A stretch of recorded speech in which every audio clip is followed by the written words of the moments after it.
Som.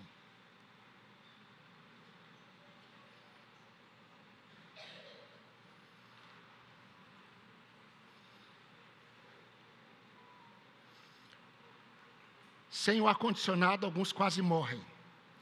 Com o ar-condicionado, a tosse impera na congregação, não é verdade? Então, eu tenho aconselhado os irmãos, a partir de agora, aqueles que são mais friuentos, tragam uma blusinha, porque os ares estarão ligados, provavelmente. E também tragam uma garrafinha de água, como eu estou vendo alguns irmãos já se apropriando dela. Queridos, convido vocês a abrirem suas Bíblias no livro de Atos, capítulo 2. No mesmo recorte que temos observado, de 41 a 47, hoje é o nosso último sermão desta longa série, que começamos em 8 de junho. 8 de junho. Começamos em Atos capítulo 1. E hoje vamos terminar Atos capítulo 2. E vamos dar uma pausa. A partir de domingo que vem, vamos introduzir o profeta Jeremias. Então você já pode ler na sua casa o livro do profeta Jeremias, e vamos intercalar entre o profeta Jeremias e Atos dos Apóstolos.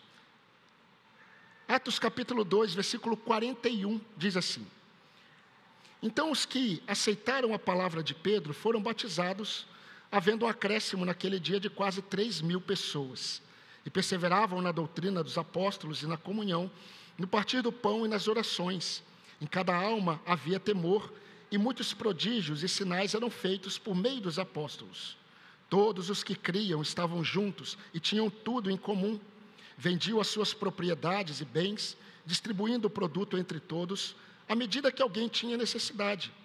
Diariamente perseveravam unânimes no templo, partiam pão de casa em casa e tomavam as suas refeições com alegria e singeleza de coração, louvando a Deus e contando com a simpatia de todo o povo. Enquanto isso, o Senhor lhes acrescentava dia a dia os que iam sendo salvos. Amém. Queridos, normalmente quando alguém desbrava para abrir um caminho em determinado lugar, essa pessoa, ela faz isso, mas deixando marcas pelo caminho, deixando algumas marcações para que outros venham atrás e consigam seguir no mesmo caminho e talvez até encontrar essa pessoa que desbravou este caminho. Nós sabemos que quando nós olhamos para as Escrituras, Jesus Cristo, Ele veio e Ele inaugurou o reino. E Ele chamou os seus discípulos e continua chamando discípulos de todas as nações para segui-lo neste caminho. E nós, muitas vezes, devido à nossa incapacidade, muitas vezes nós não conseguimos perceber muitas coisas que o Senhor está fazendo, não é verdade? Nós não conseguimos perceber essas marcações que o Senhor deixa para nós nesta condução. Muitas vezes olhamos para a palavra de Deus e não conseguimos perceber o que o Senhor está fazendo conosco, como o Senhor está nos conduzindo.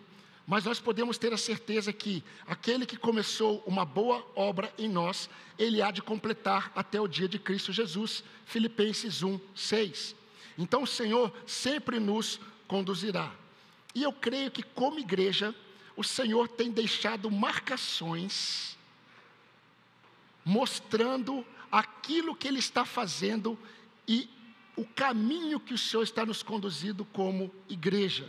Eu creio que ficou muito evidente com a vinda do pastor Clodoaldo aqui, quando os irmãos perceberam, diante da liberdade de pregar de Gênesis e Apocalipse, o Senhor o conduziu a pregar em Atos capítulo 2, exatamente no próprio texto que temos observado há um tempo. Isso tem a ver com o Senhor mostrando o caminho que Ele tem conduzido a nossa igreja. O Senhor tem desejado tratar conosco como povo de Deus. O Senhor tem desejado mostrar que antes de querermos, ou enquanto nós estamos desejando a salvação de muitas pessoas, nós devemos aprender a ser povo de Deus como Deus deseja. Deus tem nos ensinado isso. Deus tem deixado claro que começa com a conversão bíblica. E a partir da conversão bíblica, o Senhor Ele está edificando as nossas vidas, segundo a palavra dEle, para que nós saibamos ser igreja de Cristo. povo de propriedade exclusiva de Deus, corpo de Cristo, família de Deus, edifício de Deus. Meus irmãos, os acontecimentos do primeiro dia de Pentecostes, eles aconteceram, nós vimos tudo aquilo que aconteceu no primeiro dia de Pentecostes, e tudo isso foi até a pregação de Pedro, e até a conversão daquelas quase 3.000 almas, como vimos no versículo 41 do capítulo 2. A partir desse momento, o que Lucas começa a registrar, não é aquilo que aconteceu ainda em um único dia. Lucas, ele começa a registrar, a partir do versículo 42 até o versículo 47, algumas evidências na vida daqueles que foram salvos por Jesus Cristo. E isso ele não fez mostrando que essas evidências elas foram vistas em um único dia. Não. A partir da conversão daquelas pessoas, Lucas, assim como ele registrou o seu evangelho, ele buscou muitas informações para escrever o evangelho. Então ele buscou informações para escrever o livro de Atos, para Teófilo. E ele descreve essas evidências, aquilo que foi visto na vida daqueles primeiros convertidos, ali em Jerusalém. Mais de 3.000 almas, além daquelas 120 pessoas, discípulos de Jesus, e nós temos aí nesse grupo Maria, mãe de Jesus, e outras mulheres e os apóstolos. Então nós temos observado, queridos, essas evidências.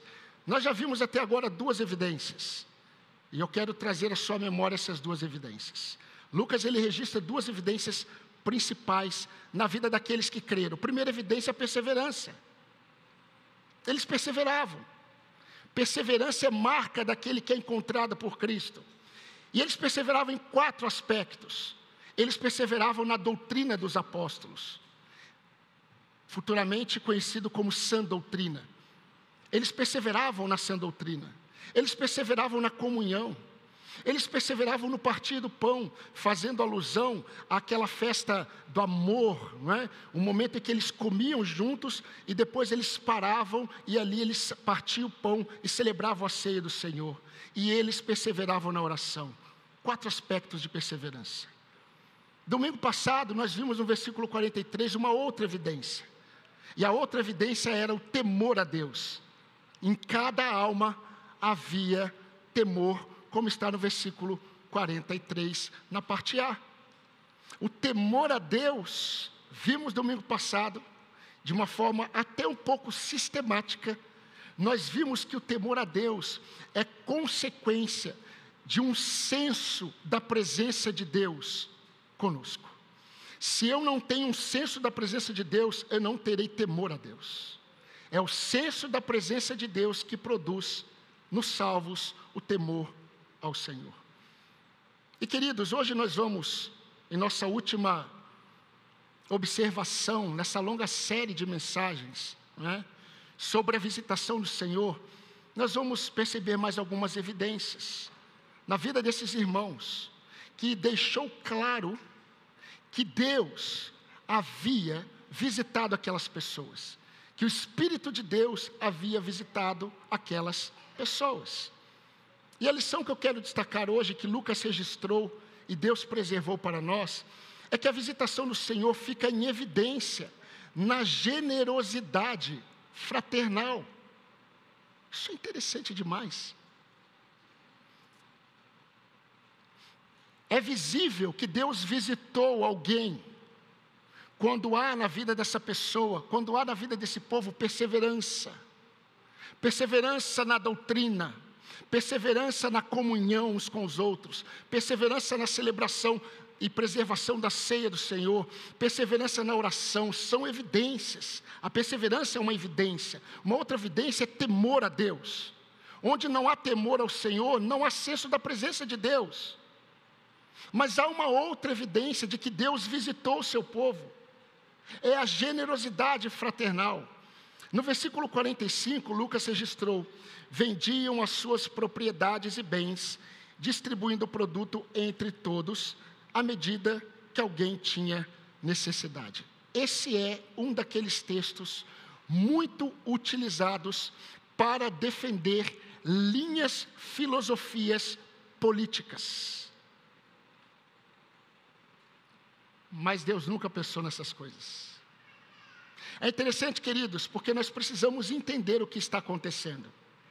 Se nós não entendemos o que está acontecendo, nós não vamos conseguir perceber o que Lucas está querendo registrar aqui. Entendam, Páscoa. Cristo, ele foi morto em uma Páscoa. Após a Páscoa, eles esperavam 50 dias. 50 dias.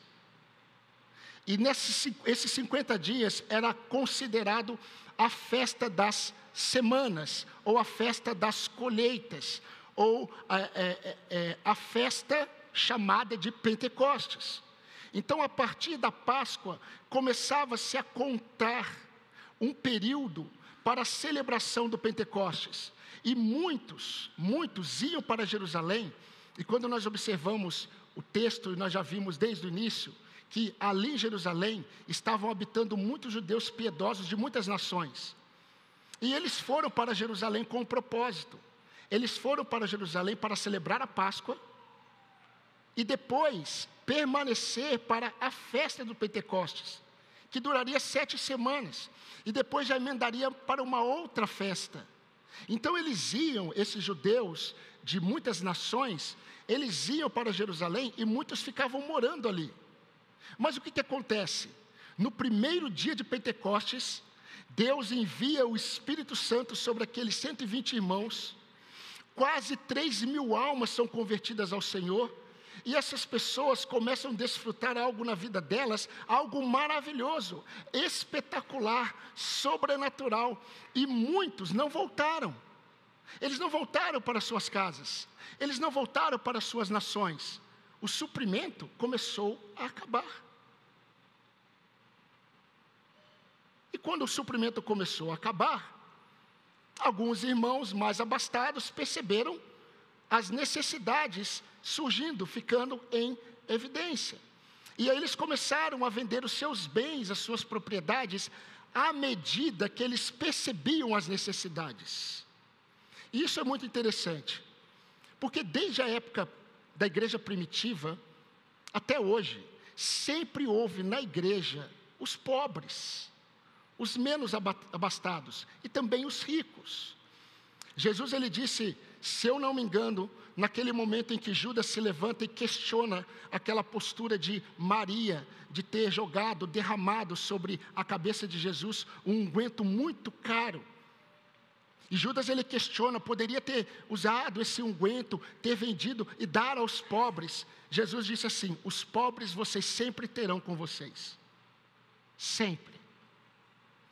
Então, a realidade dos pobres sempre esteve presente no ambiente da igreja. Paulo, escrevendo a Timóteo, 2 Timóteo, capítulo 6, ele pede para Timóteo dar uma exortação para os ricos da igreja. Para que os ricos da igreja, eles não colocassem a esperança deles na riqueza. Tiago, aquele que foi o primeiro pastor da igreja em Jerusalém. Tiago, ele escrevendo o seu livro, Tiago, ele faz uma exortação aos pobres, e ele também faz uma exortação aos ricos. Então sempre houve na igreja essa realidade. Mas nesse contexto aqui de Atos, meus irmãos, os recursos começaram a acabar, porque eles estavam tão encantados com tudo que estava acontecendo, e o suprimento de muitos desses judeus piedosos que foram habitar em Jerusalém, acabou. E aí começou a ficar em evidência o que na vida deles? Generosidade. Quando nós olhamos no versículo 46, você pode olhar na sua Bíblia,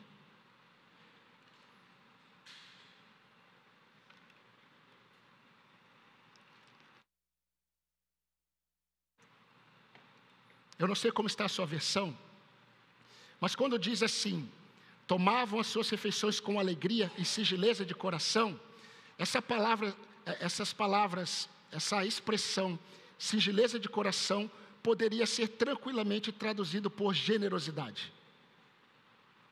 Corações generosos. Singeleza de coração é generosidade. Então, meus irmãos, o compartilhar desses irmãos, a distribuição de bens, a venda de propriedades, estava sendo impulsionada não por um ato de religiosidade, não por uma imposição dos apóstolos, da liderança, mas por uma atitude do coração, uma generosidade do coração. E é interessante porque a generosidade, ela sempre é vista no entregar, no dar, no doar. A generosidade, ela evidencia um coração que não é apegado às coisas materiais. E é interessante porque tudo que está acontecendo aqui é obra do Espírito Santo de Deus na vida daqueles que creem. Mas eu quero enfatizar uma coisa, queridos, muito importante, e remover qualquer possibilidade de pensamento que dê vazão a alguns pensamentos que surgem e são sustentados com este texto.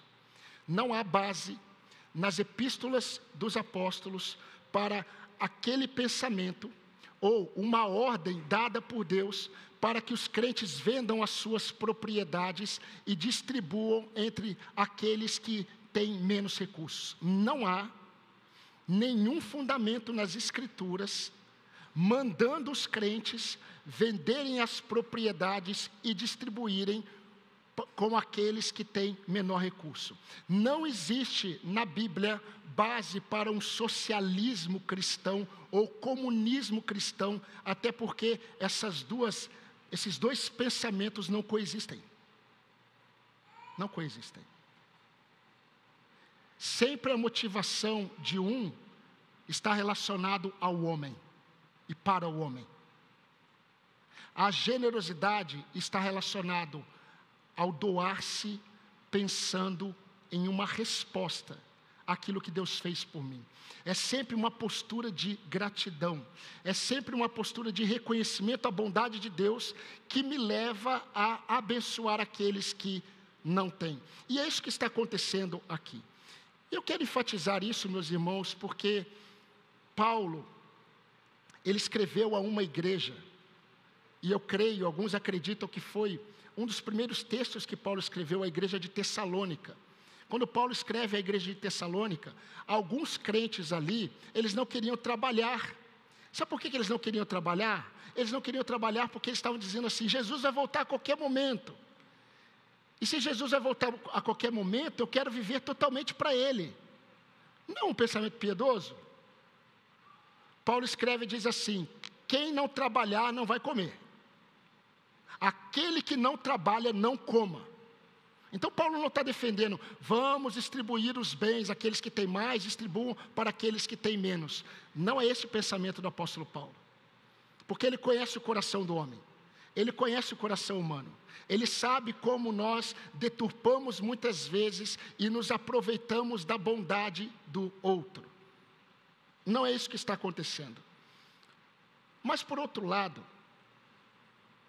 mesmo sabendo que não é algo normativo para a igreja, isso, o vender as suas propriedades, os seus bens para partilhar ou compartilhar com aquele que tem necessidade, é ensinado nas Escrituras. Isso, quando a motivação é exatamente a generosidade, a singeleza de coração, tem a ver com a resposta ao amor de Deus. Em resposta ao amor de Deus por mim, eu quero ser como Deus é, e Deus é o exemplo de generosidade. Deus é o exemplo em Cristo daquele que abriu mão daquilo que ele possuía para entregar aos seus irmãos.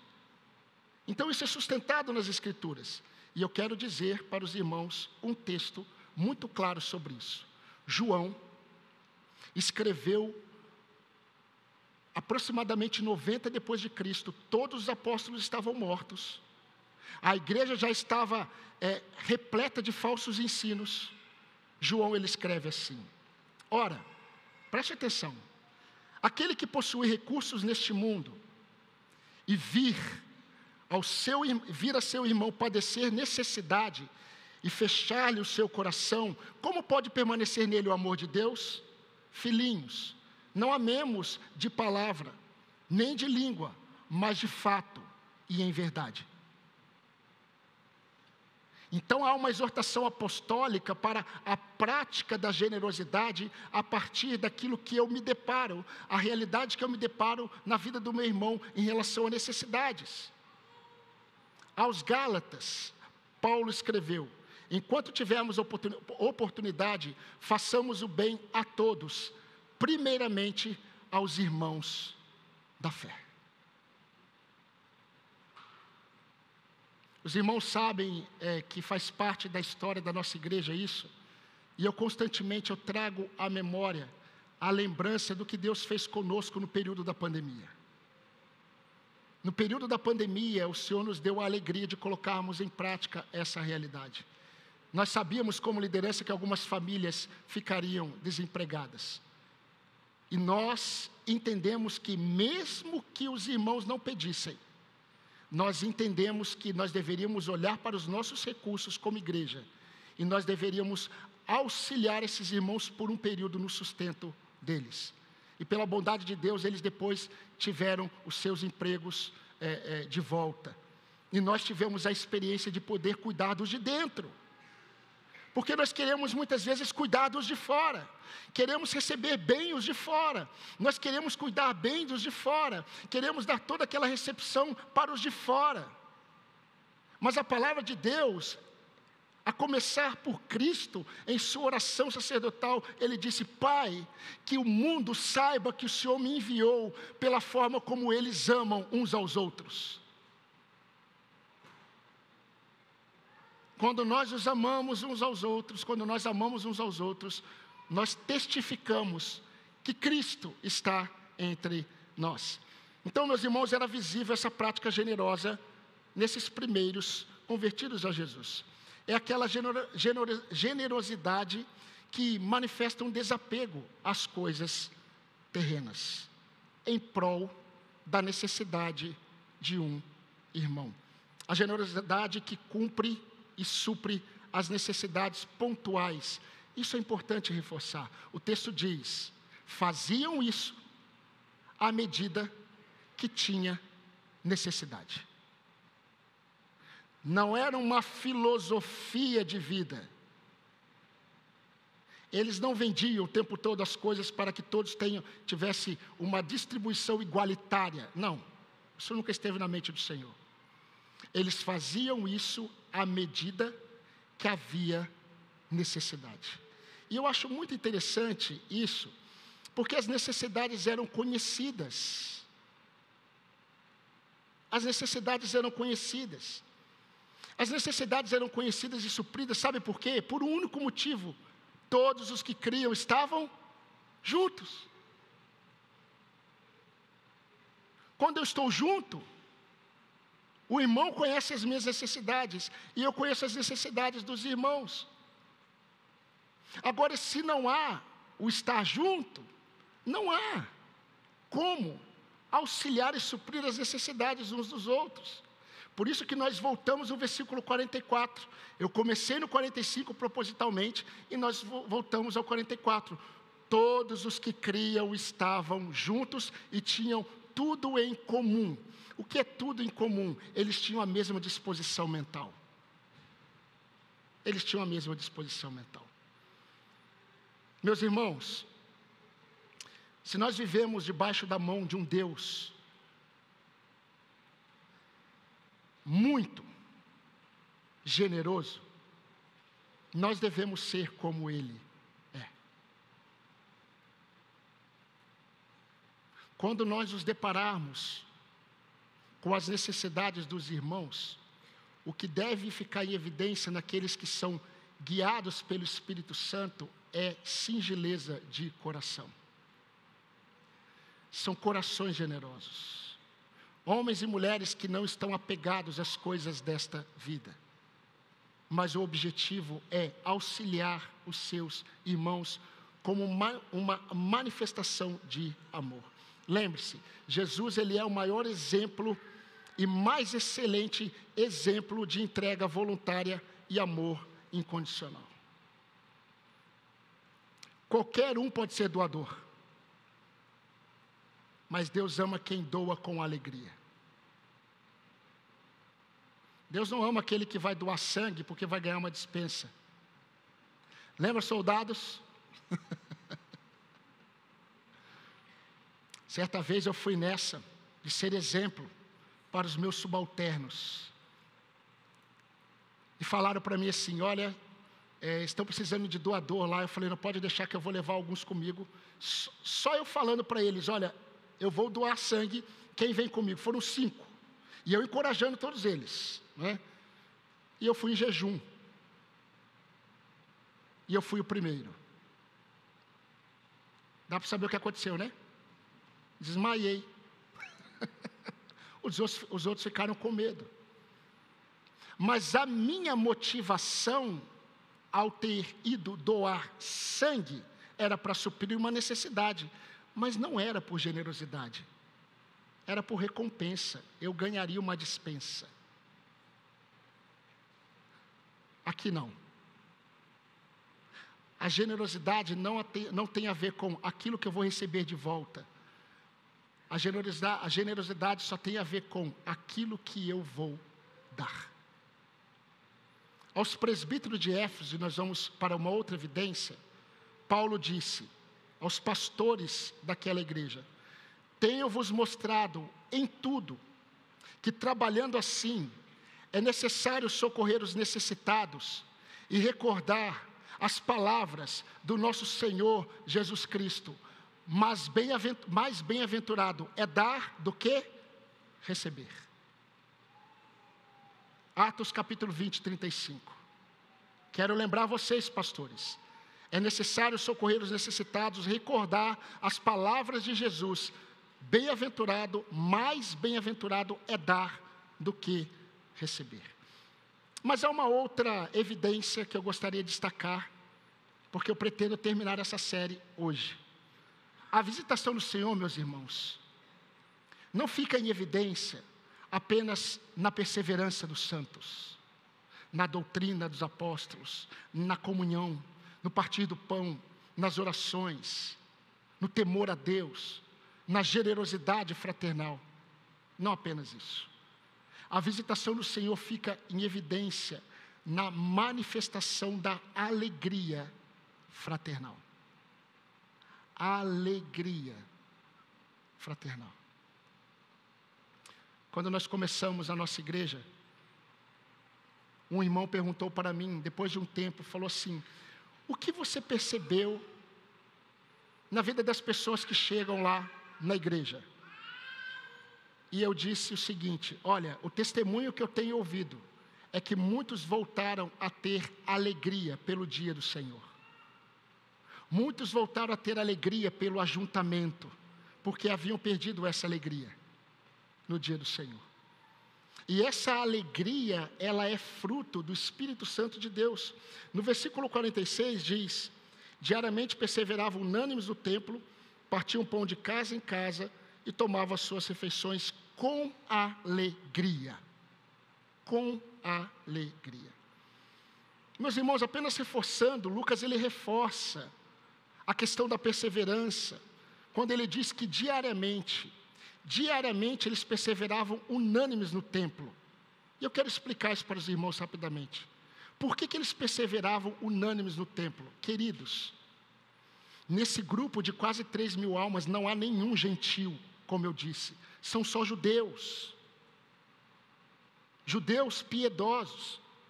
E era a prática do judeu, desde a infância, orar 3 vezes ao dia, ainda é, pela manhã, pela tarde e no início da noite, quando as estrelas começam a aparecer. Isso era a prática do judeu. Daniel, ele manifesta essa prática, orando 3 vezes ao dia. E ele foi até pego em uma cilada, exatamente por esta prática de orar 3 vezes ao dia. Quando você olha no capítulo 3, versículo 1 de Atos, Pedro e João, eles vão ao templo. Eles vão ao templo para a oração da tarde, é o que diz o texto. Por quê? Porque eles eram judeus. Então eles se convertem a Jesus e continuam com a prática de orar no templo. Então eles estão perseverando juntos no templo, provavelmente em oração, nesses 3 momentos do dia. E o texto diz que eles partiam pão de casa em casa. A ideia é que todos os dias, quando eles se reuniam, eles comiam juntos e também celebravam a ceia. Não é pecado. Nós temos a prática de celebrar a ceia apenas uma vez por mês. Mas se a igreja quiser praticar a ceia em todo encontro, pode, não tem nenhum problema. Eles faziam isso. Mas eu quero destacar o que acontece aqui. Tomavam as suas refeições com alegria. Queridos, é interessante como as coisas elas se repetem. Elas se repetem. E algumas coisas se repetem de uma forma muito evidente. Mesmo por motivos justificáveis. Quando um cristão, ele se ausenta do convívio da igreja, 4 coisas ele vai experimentar, 4 realidades ele vai experimentar. E isso não acontece da noite para o dia.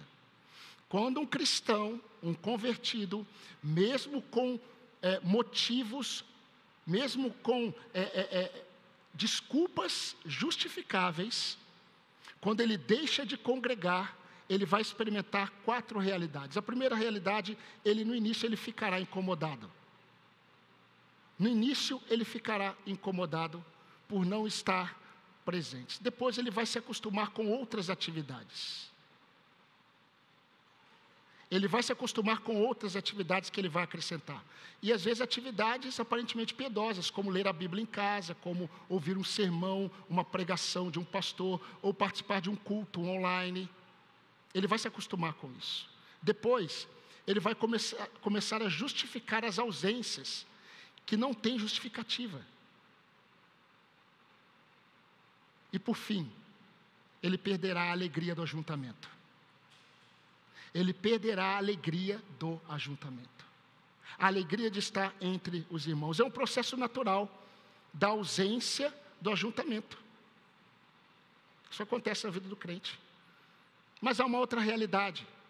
É possível estarmos juntos, sempre, todos os domingos, e não manifestarmos alegria.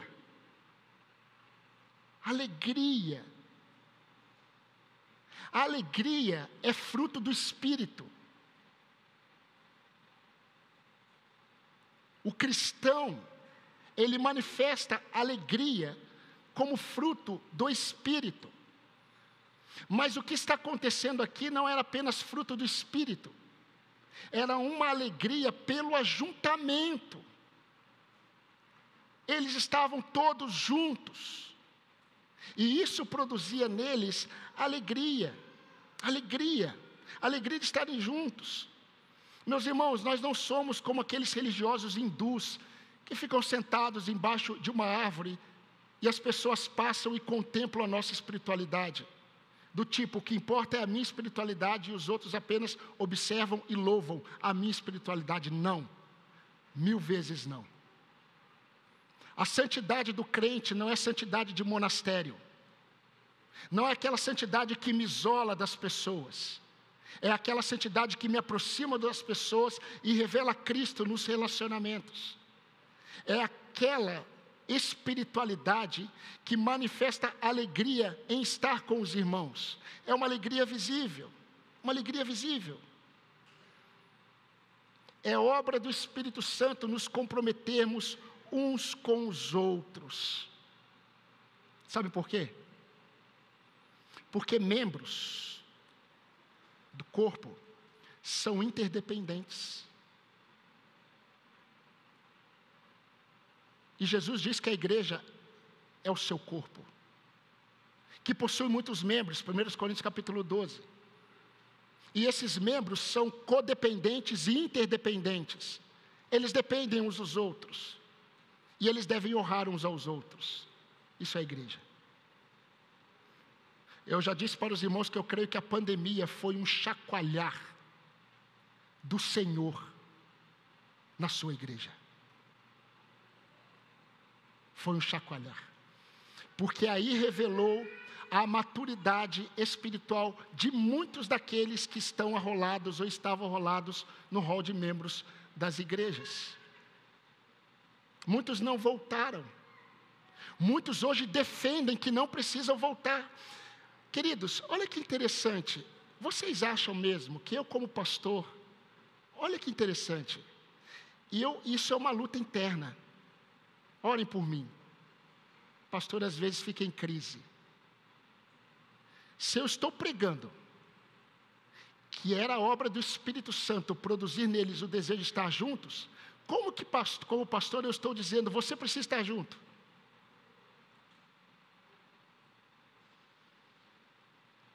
Como que quando eu entro na internet, ouvindo pastores sérios em outros países, inclusive no Brasil, eles estão falando para as congregações, amem a igreja, amem o congregar. Nós não somos consumidores, nós somos aqueles que doam. Os pastores estão pregando isso para as igrejas, mas é obra do Espírito Santo, na vida daqueles que creem, produzir neles o desejo de estarem juntos, havia alegria no coração pelo ajuntamento, e eu não sei para onde foi a sua, mas eu desejo no Senhor, que se você perdeu o seu amor pela igreja, pelos irmãos, você precisa, em primeiro lugar, se arrepender do seu pecado. Porque se Cristo morreu pela igreja, se Ele a santifica e Ele virá buscar, como você ou eu podemos ousar em não amar o que Cristo ama?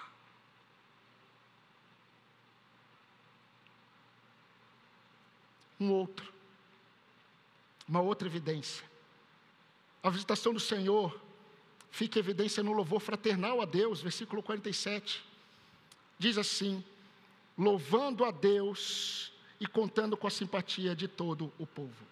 Louvando a Deus e contando com a simpatia de todo o povo. Queridos, é certo, é bíblico, que nós devemos compartilhar as nossas lutas, as nossas dificuldades, os nossos temores, os nossos desejos, os nossos projetos, os nossos sonhos, aquilo que está acontecendo conosco, nós devemos compartilhar uns com os outros. Nós devemos fazer isso. Isso faz parte da vida cristã. Isso faz parte do ajuntamento. Mas o que nós não podemos perder de vista é que é na mente do Senhor e é a obra do Espírito Santo de Deus, que quando os crentes eles estão juntos, eles estão louvando a Deus. E isso é sobrenatural. O reconhecimento que sai dos lábios, das obras do Senhor, dos feitos do Senhor. Eu particularmente creio que quando Paulo, ele escreve aos Efésios dizendo assim, que nós devemos falar entre nós com salmos, cânticos e hinos espirituais, louvando a Deus em nossos corações, ele não está pensando apenas em um momento litúrgico. Eu creio que ele está pensando em algo que faz parte das nossas vidas. Aos Colossenses, Paulo escreveu, habite ricamente em vós as palavras de Cristo. Instruí-vos, ou aconselhai-vos mutuamente, falando entre vós com salmos, cânticos e hinos espirituais. A ideia é, eu estou transmitindo aquilo que está em mim. Se as palavras de Cristo habitam em mim, quando eu estou com os meus irmãos, o que sai dos meus lábios? Louvores a Deus. Eles louvavam a Deus, e é óbvio que isso se torna algo que era real no ajuntamento deles. Entenda uma coisa, queridos, que talvez você não saiba. Esses primeiros cristãos, eles seguiam o exemplo das sinagogas. Eles eram judeus. E o que acontecia nas sinagogas? Nas sinagogas, eles liam as escrituras, eles explicavam as escrituras e eles cantavam. Cantavam hinos, salmos, o saltério, o livro de salmos. E quando a igreja começa, eles estão nas casas, nos templos eles estão orando. Nas casas eles estão fazendo a mesma coisa. Eles leem as escrituras, aí Antigo Testamento, porque não havia ainda Novo Testamento. Eles estão lendo as escrituras e eles estão cantando. Mas o que chamava a atenção não era apenas o momento de cantar deles. Abrindo aspas aqui, os irmãos cantaram de uma forma maravilhosa hoje à noite. Fechando aspas. O que chamava a atenção deles não era simplesmente o louvor deles, mas aquilo que estava nos lábios deles, nas conversas deles. Louvor é o reconhecimento de quem Deus é. E o reconhecimento dos feitos do Senhor. Vocês sabiam que Deus deseja, é obra do Espírito Santo, que quando nós estamos conversando nos nossos momentos, nós falemos dos feitos do Senhor. A gente compartilhe os feitos do Senhor. A gente louve ao Senhor. John Piper, ele trouxe um pensamento muito interessante sobre louvor. Ele disse assim, que o homem, está no homem, o louvor. O louvor é inerente a todo ser humano. Ele disse o seguinte, que os homens, eles louvam o tempo todo. Alguns louvam um lugar, outros louvam uma casa, outros louvam uma universidade, outros louvam um hotel que eles gostam, outros louvam uma comida, e alguns louvam muito um tipo de comida. E é interessante o que ele estava dizendo, porque para ele, eu também acredito isso, louvor é reconhecimento daquilo que me traz satisfação e prazer. Então eu posso louvar o meu carro, eu estou com ele há quase 5 anos. Eu tenho muitas coisas boas para falar dele. Apesar de já estar quase 130 mil quilômetros. Se for comprar meu carro, saiba disso. Quando eu for vender. Mas eu posso louvar o meu carro. Muitos louvam a igreja. Eles falam bem da igreja. Por quê? Porque traz satisfação, traz prazer. Então nos lábios dos crentes deve haver o louvor a Deus. Porque nós reconhecemos os feitos do Senhor. Então nas nossas conversas nós temos que louvar a Deus. Falando entre vós, não é uma liturgia, falando entre vós com salmos, cânticos e hinos espirituais. E aconteceu algo aqui, que para mim foi sobrenatural. Houve um efeito contagiante e cativante da obra do Senhor na vida daqueles irmãos. Sabe qual foi? O versículo 47, na parte B, diz assim, contando com a simpatia de todo o povo. Há uma interpretação comum desse texto, que eu particularmente não concordo, e eu vou dizer para os irmãos por que eu não concordo. Na versão corrigida fiel diz assim, caindo na graça de todo o povo. Uma versão mais moderna, a NVT diz, desfrutando da simpatia de todo o povo. Quando eu li isso, eu perguntei o seguinte, desfrutando da simpatia de que povo? Caindo na graça de que povo? Será que aqueles irmãos caíram na graça dos habitantes de Jerusalém? Será que eles caíram na graça dos seus vizinhos, incrédulos? Eu não acredito nisso. Sabe por quê? Eu não acredito que isso se sustenta nas Escrituras. Eu creio que quando o texto diz, Lucas diz, que ao viverem, ao manifestarem essas evidências, eles caíram na graça de todo o povo, caíram na graça de todo o povo de Deus, que se reunia. Todos ficavam maravilhados, todos os crentes ficavam maravilhados com aquilo que o Espírito estava produzindo no ajuntamento deles. Então todos desfrutavam de uma simpatia, de uma empatia por todos os irmãos. Os corações de todos os crentes estavam cheios de empatia por esse convívio. Irmãos, eu preciso caminhar para o fim.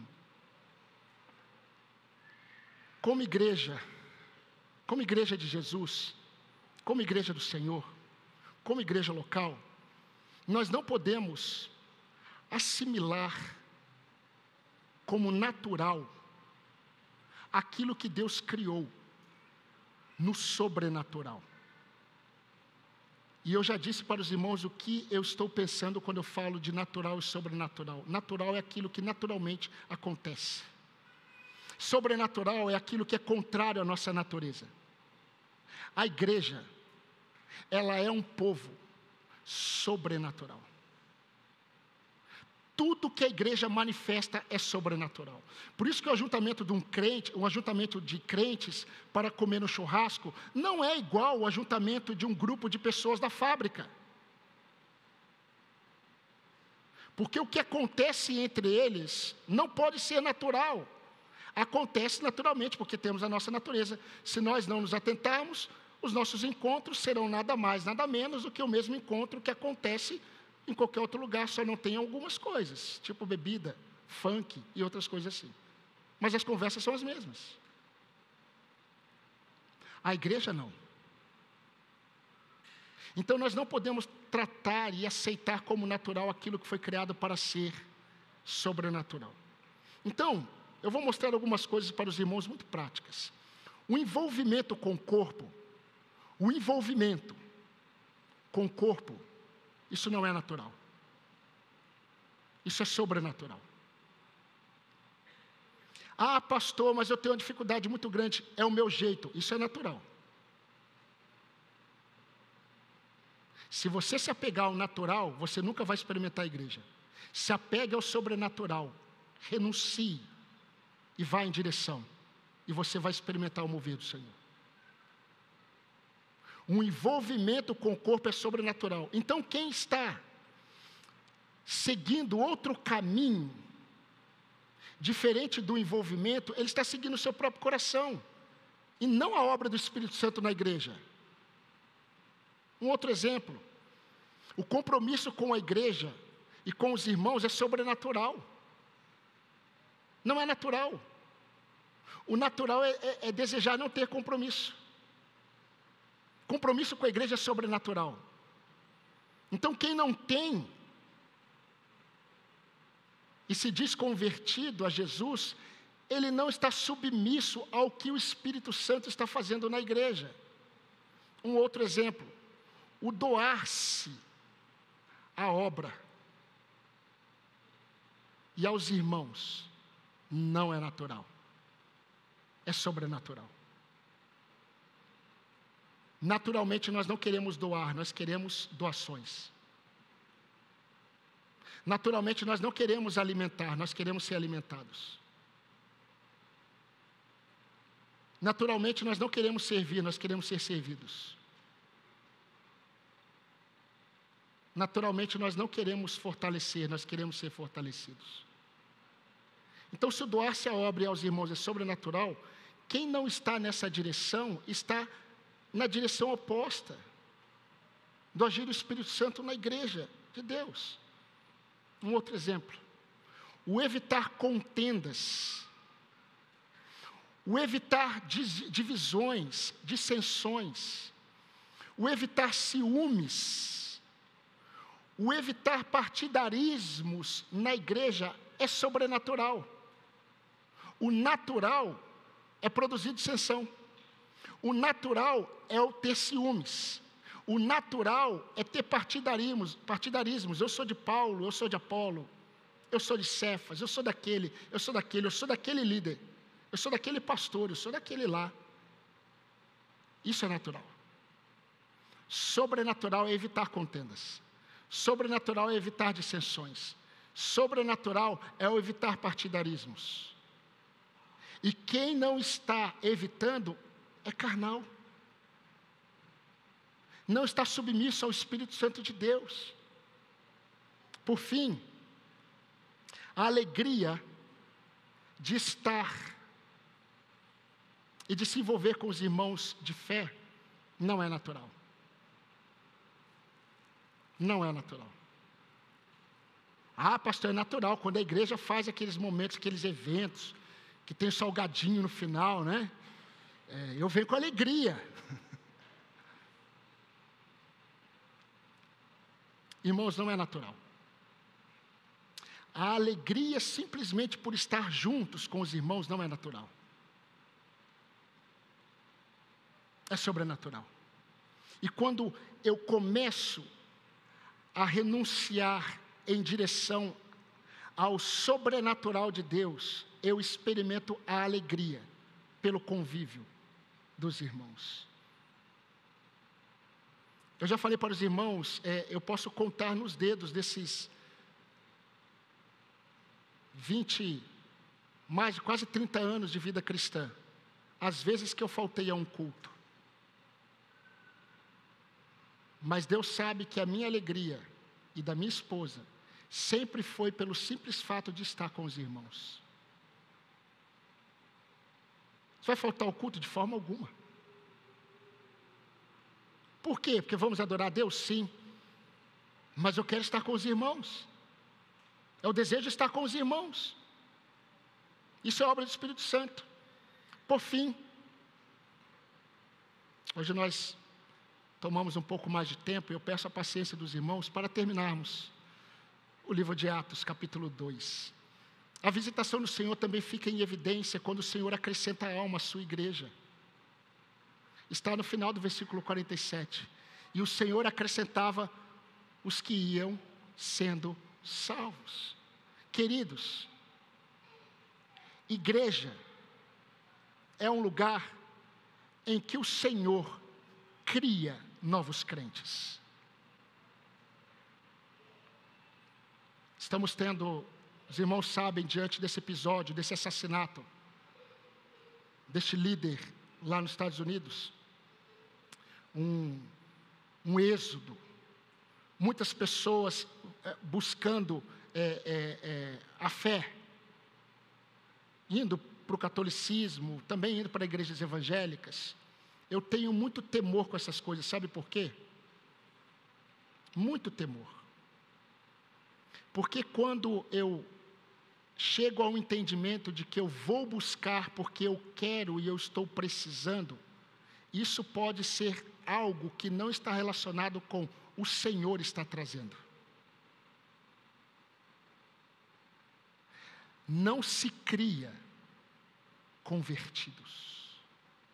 Vem do alto, disse João. Nenhum homem pode nascer da carne ou da vontade humana, mas de Deus.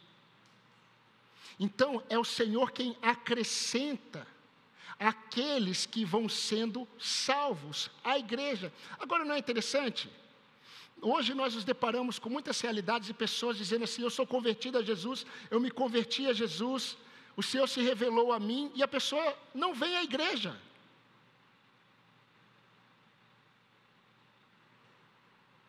Isso não é uma evidência de conversão. A evidência de conversão é aqueles que o Senhor salva, Ele acrescenta à igreja. Há um desejo por estar com este povo. E é interessante, converse com o novo convertido. Graças a Deus, eu tenho tido a oportunidade de conversar com alguns. O último que eu conversei e falou isso que eu vou falar foi o Luiz. O José Luiz. Você conversa com o novo convertido e para ele a igreja é o céu na terra.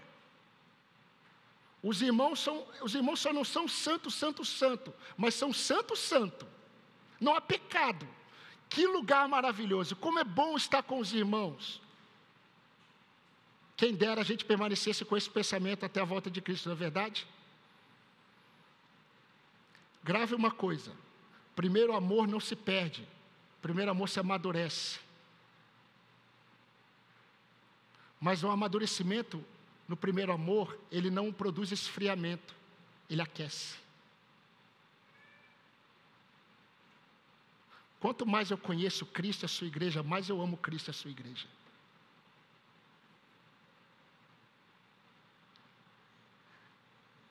A conversão é obra do Senhor. E o Senhor, Ele acrescenta à igreja, mas a igreja, ela precisa reconhecer esses que creem. Ela precisa reconhecer. Então, nós não acrescentamos ninguém à igreja, nós não criamos, nós não saímos. Esses crentes não saem convidando as pessoas: venham para a minha igreja, seja da minha igreja. Olha, vamos lá. Ah, que lugar maravilhoso, eu quero ser deste lugar. Não. Não tem ninguém fazendo isso. Quem faz isso é o Senhor. É o Senhor que acrescenta os que hão de ser salvos. E esses que são salvos, eles vão para a igreja. Eles querem estar com os irmãos. Então, queridos, nós, como Igreja Batista Apacentar, nós temos trabalhado. E nós temos orado, mostrando algumas coisas para aqueles que chegam. Em primeiro lugar, nós mostramos que o mais importante não é fazer parte do hall de membros da igreja, que eu acredito ser bíblica. O que Deus deseja é envolvimento com a igreja. É envolvimento com o povo. Eu sou membro daquela igreja, mas ninguém te conhece. Você não conhece ninguém. Não é isso que o Espírito Santo deseja para o povo de Deus. Por isso nós pedimos, por exemplo, para aqueles que estão chegando, pelo menos uma frequência de 6 meses. Sabe por quê? Para que os irmãos da igreja possam conhecê-lo. E para que você conheça também os irmãos da igreja. Então, sendo assim, não basta participar dos cultos, é necessário um investimento de tempo com os irmãos. Muito me alegrou o coração, hoje pela manhã, conversando com uma irmã que tem vindo à nossa igreja há um tempo, mora em Santo Antônio do Pinhal. Veio para o café da manhã, e está aqui hoje à noite. Vai voltar a subir a serra.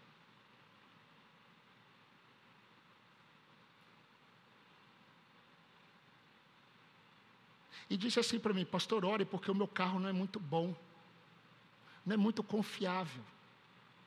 E às vezes acontecem algumas coisas no caminho, então eu tenho que trocar o pneu. Uma irmã sozinha. Eu creio que Deus trouxe essa irmã para falar comigo, exatamente para acender o meu coração. Mais ainda pela igreja.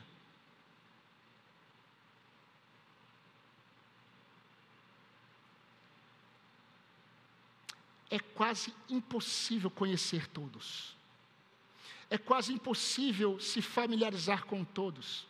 É quase impossível se envolver com todos. Mas posso dizer uma coisa, você que está chegando à nossa igreja, você precisa se permitir ser conhecido pelos irmãos. Porque a igreja precisa conhecer você. E você precisa conhecer alguns irmãos. Por isso nós proporcionamos momentos para que isso aconteça. Eu vou dar um exemplo para os irmãos. Culto da noite. O nosso diácono Junai, onde ele está? Está aqui. Ele é o fechador oficial do templo. É 1 hora após o culto terminar que ele vai fechar normalmente. Então, após o culto, o templo fica aberto por 1 hora. Então, se você se programar e ficar um pouquinho a mais, os irmãos podem conhecer você e você pode conhecer alguns irmãos.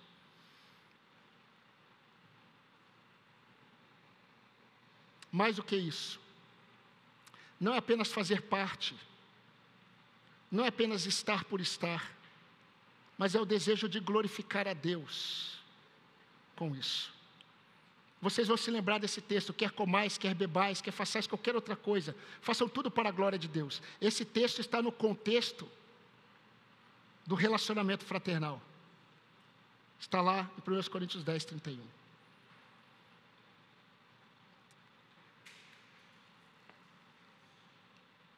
Quando Deus enviou Moisés, e eu vou terminar com essa última fala.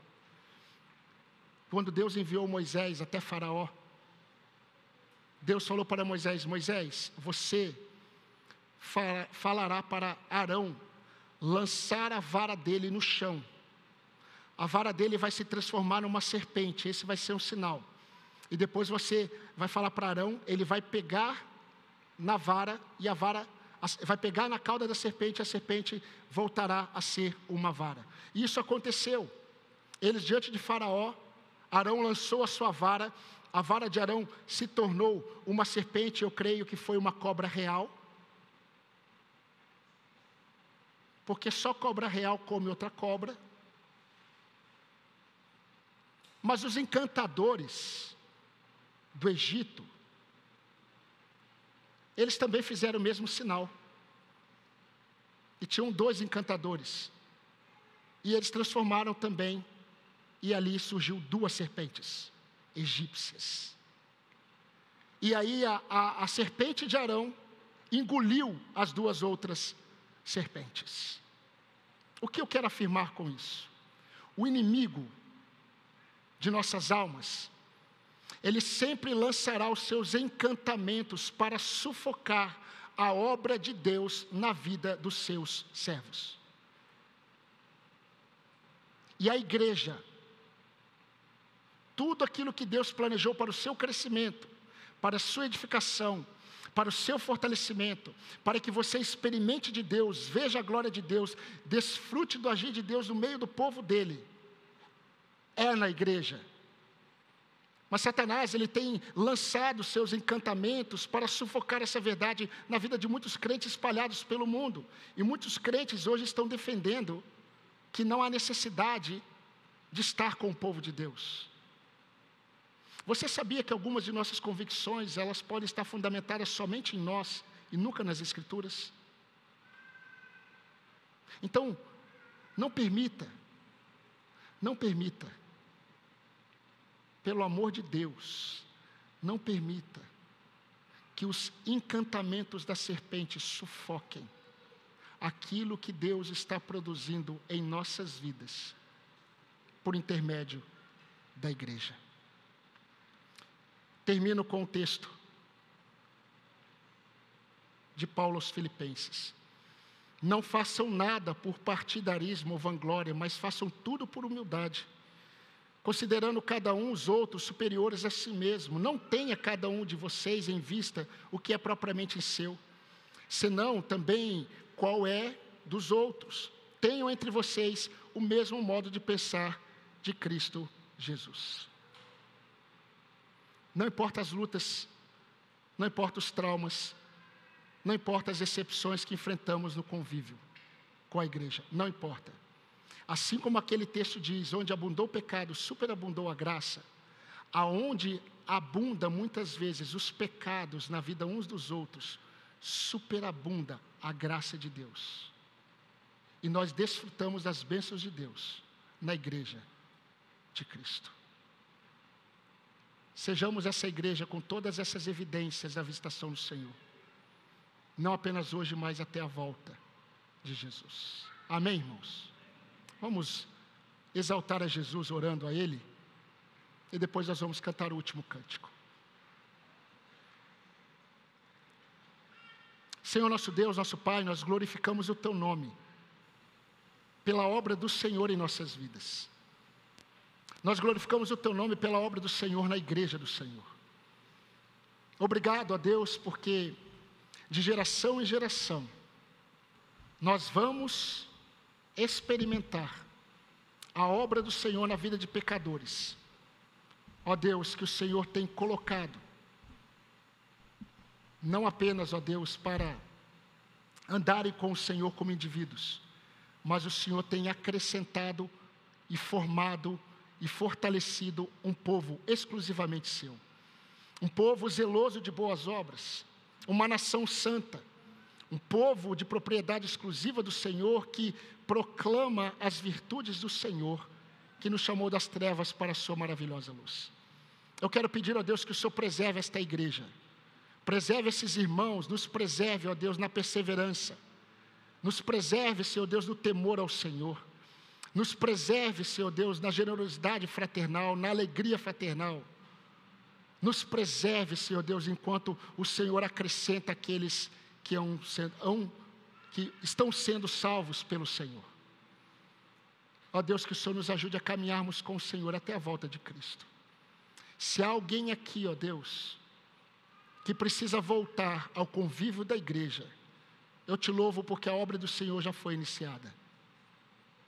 Se há alguém aqui, ó Deus, que não está valorizando aquilo que o Senhor tem feito na história do teu povo.